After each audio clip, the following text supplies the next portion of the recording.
something I deeply believe in, that everyone, no matter where they may live or who they may be, should have access to the resources they need to vote. 16-year-old Josselyn Gould of Northern Virginia is part of a youth-run organization called the Center.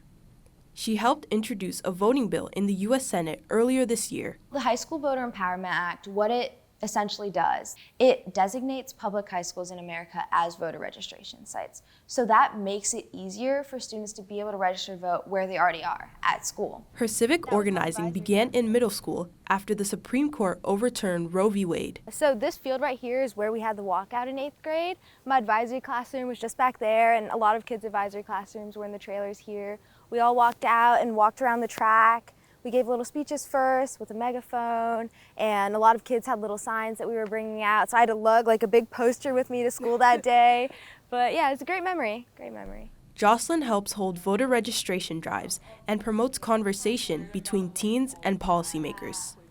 We have about 800 members, which is a lot. So you can understand that it's a lot of work to organize, and everything that we do is run by teenagers. It feels like we're all in it together. Over the years, Josselyn has struggled with anxiety.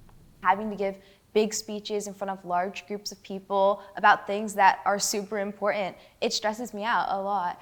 But I have an amazing support system. I just think about, if my dad was there, what would he say? If my dog was there, what would he do?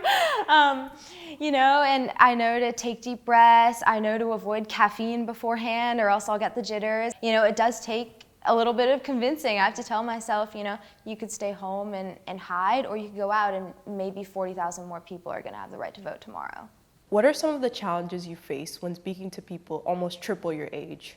I definitely have to convince myself that I deserve to be there. Sometimes you feel out of place as a young person walking in the Senate, and I definitely think about my outfits and how I'm presenting myself when I do that, because it is so rare for young people to get involved. These issues that they're working on when it comes to education and gun safety, these issues affect us so deeply as young people that we should be the ones who have a seat at the table and get to talk about these things, not just adults. Why do you think it's important to vote? When you cast that ballot, your opinions are going towards a decision that's deciding what laws are going to be passed in the next few years and who is going to be leading your country. Josselyn works with local candidates on legislation that affects teenagers. The people leading local politics are the ones making the laws about what's really happening directly where you live. Your vote matters even more because there are less people voting. So if you feel like your one vote doesn't matter, in local elections, it really, really does. Let me make a wish real quick.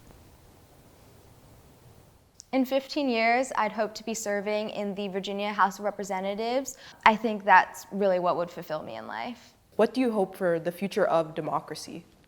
I hope it's strong, of course. I hope we have historic voter turnout rates. I hope that more and more young people and people of all ages are getting involved in politics. I hope that a group of teenagers barges into my office and demands to speak with me. That's what I want.